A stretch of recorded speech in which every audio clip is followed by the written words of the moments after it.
Hi, parents and students. This is Miss Oliver. We had our Zoom night last night to discuss states and do a little Q&A session.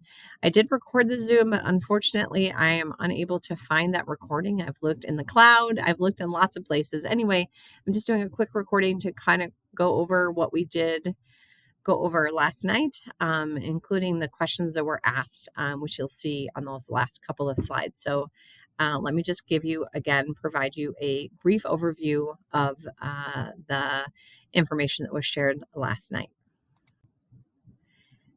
And while I'm going through tonight's overview, please know that my information is shared on the last slide as well, so that you can reach out to me via email, cell phone, text, or otherwise, and to make sure that all of your questions prior to our departure on March 13th have been answered for you. So just know that that information is available.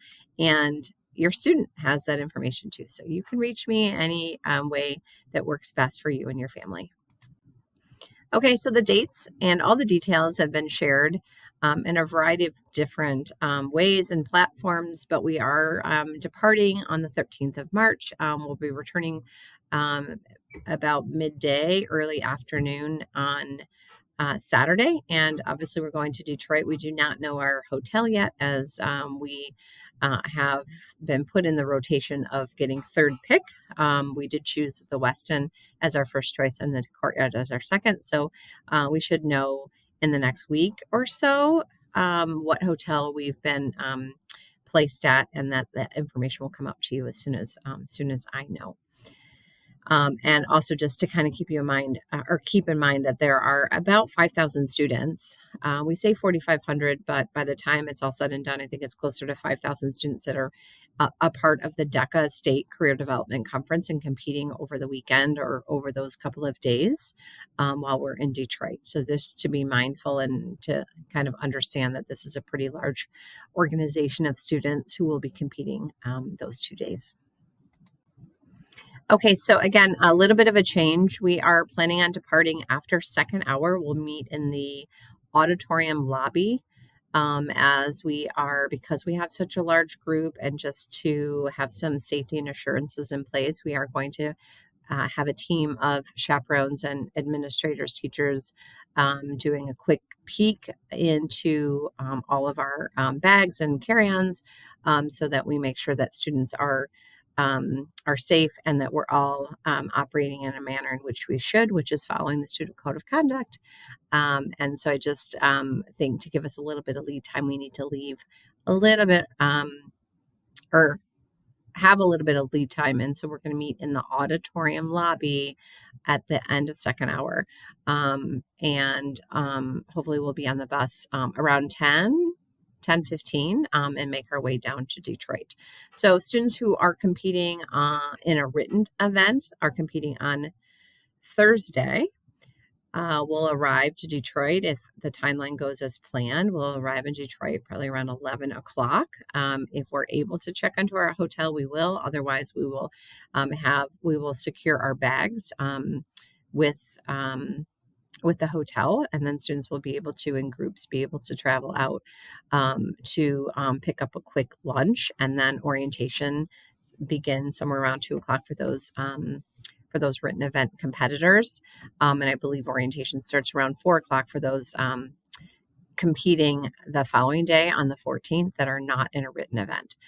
All students, just to make sure we're all very clear, all students from Stony Creek High School, we have 36 students in our chapter that are competing on the 13th and 14th. Those students are also expected and required to take either the applied economics or mathematics exam on Friday, and that exam is open for the duration of the day, but please check the schedule so that you can see those hours.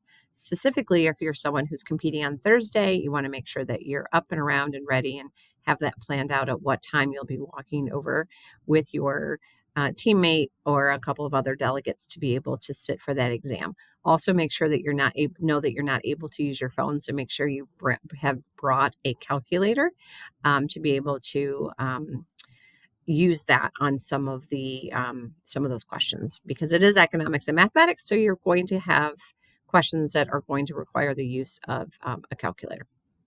Okay, Thursday evening, we're headed to the Detroit Pistons game. Part of your registration does include a t-shirt and registration and your hotel and ticket to the Pistons game. And there's a couple of other ands that I'll cover on the next slide. So we'll make our way over on Thursday evening after dinner, or maybe we'll make our way over and have some dinner over near the Little Caesars Arena and enjoy that game. And then we'll walk back together to our hotel and tuck ourselves in. I'll tuck you all in for you, if you will, figuratively, not no. Yeah, not literally. Anyway, we'll be ready to roll for Friday's competitive sessions for those of you competing on Friday. And curfew both nights is at 11 o'clock.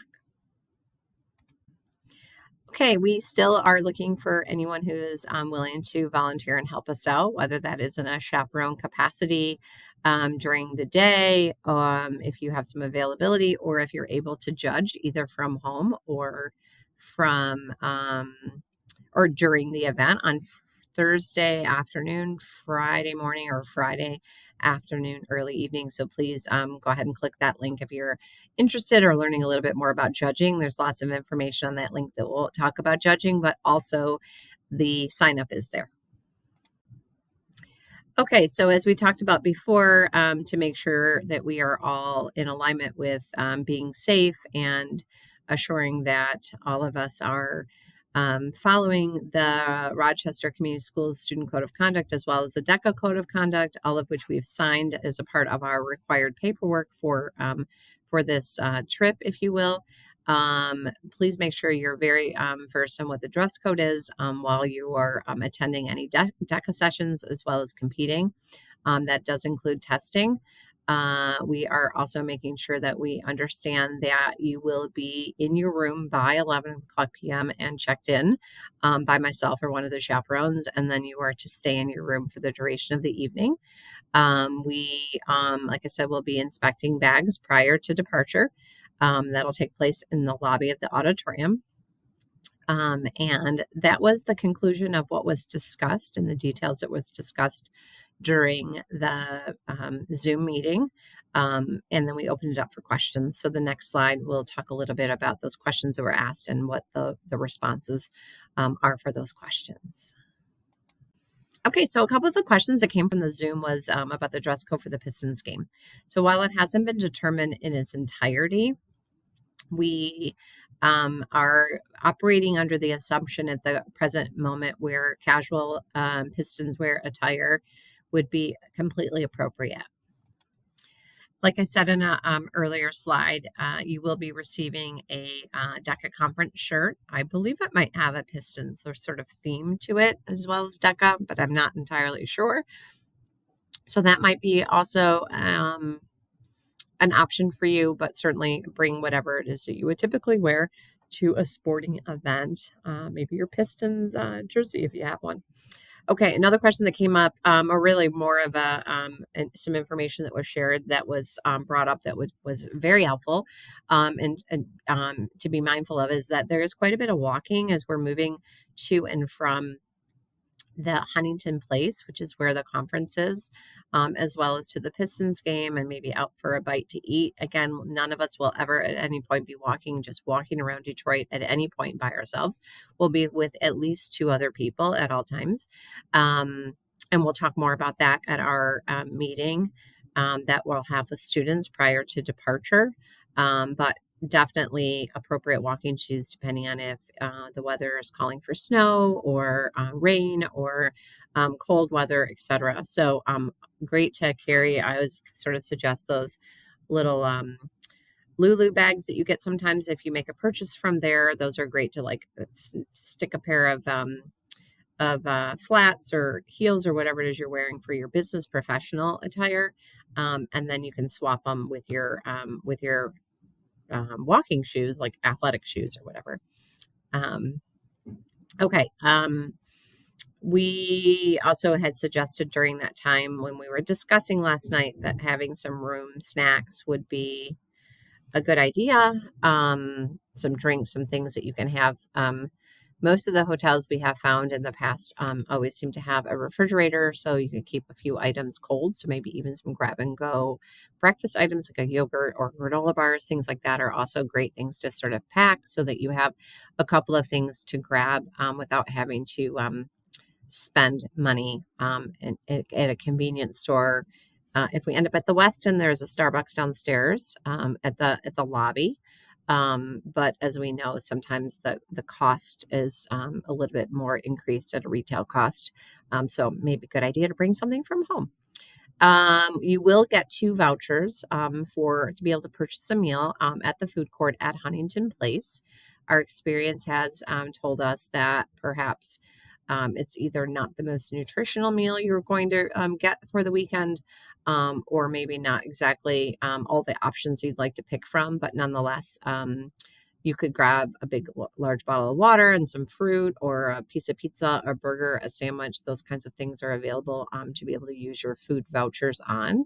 But then you need to bring some additional dollars for all the other meals that will happen while we were there. So you should be planning on lunch and dinner on Thursday. You should be planning on breakfast, lunch, and on Friday, and breakfast on Saturday, and 2 of those could be your vouchered meals. So just be thinking about that. Okay. Also, no transportation again will be an option for you. We are not allowing any Uber ride sharing of any kind, Lyft, etc. The People Mover will be available. You'll have a pass. It is free. And like I said, a lot of walking, not great distances, but enough to be able to bring appropriate footwear. Okay, you see the list of chaperones there. Thank you again for all of these wonderful adults in our community that have stepped up and are willing to come and support and be a part of our chapter for those couple of days. And their information will be provided for you again in the event that you need to be able to reach out to one of us, but you definitely have mine as well. Okay, this is more for the students and than for adults. So if you've stopped watching at this point or listening, that's okay. Although I guess we are looking for some adults to sign up for our pizza and practice being held on Tuesday, March 4th. It was originally scheduled for March 5th, but there's a conflict with the media center, so we've moved it to March 4th at 6 p.m. If you click that link, that'll take you to a Google form that goes to me, just indicating that you can help us out. Students, I would also ask that you please sign up so that we know who is coming, so we can plan for the pizza portion of that, and also make sure we have enough adults there to be able to support our mock practice, if you will. Exam testing, let me go back up to the first main bullet point. Exam testing mostly is for students that are not in written events, but please double check to see if you're supposed to test or not prior to departure. And we will be taking exams on Wednesday, February 26th. You can choose if you'd like to do a 3rd hour, 5th hour, 6th hour, most of which will bleed into the following hour. So just kind of check your availability in like hours 3, 4, or hours 5, 6, or hours 6, and then into after school. It'll be in the media center, same as we did for districts. It's a 90-minute exam with 100 questions, and we're hoping to have some test prepping sessions prior to taking the exam at the end of February. Okay, and then last but not least, and my last piece of information for Save the Date is that we are expecting that all participants, so all 36 students, meet in my room A238 after school on Wednesday, March 12th for a very brief, quick, let's make sure we are all understanding all the things and get any last minute questions answered on Wednesday, March 12th, immediately after school. So if you have other after school commitments, etc., please make sure that you are making some arrangements to let those individuals know that you will not be able to be there right away. And I promise I will keep it as brief as possible. Okay. All right. I have one last slide that has some information on it. Okay, so hopefully you're not done or sick of listening to me share all this information with you, and I appreciate your patience and your willingness to get through all of this information. This is the last and final slide, and just detailing some information about how to reach me, including my cell phone number. Feel free to go ahead and plug that into your phone now and save it, and or even send me a text with your information. And I will get back to you with any questions you might have as quickly as I can. The best place to go for all the information related to Michigan DECA is the Michigan DECA website. So that is there. So feel free to click that link, jot that link down, visit at a later time, refer back to it when necessary. But the schedule, all of the information pertaining to the event for the weekend, I keep saying weekend, but that Thursday, Friday, Saturday is in that website. So please visit that and visit it as often as you need to. Okay. Again, thank you for listening. I apologize that the Zoom recording, I don't know. I don't know why I wasn't able to find it, but I do believe that I've covered what was necessary and what was covered in the Zoom meeting that we had last night on February 11th. Okay, take care, and we look forward to competing and being fierce competitors once we arrive. Students continue to do the necessary preparations to be able to put yourself in a position of putting your best effort and best foot forward while we still can prepare. And looking forward to an awesome DECA conference in March. Bye.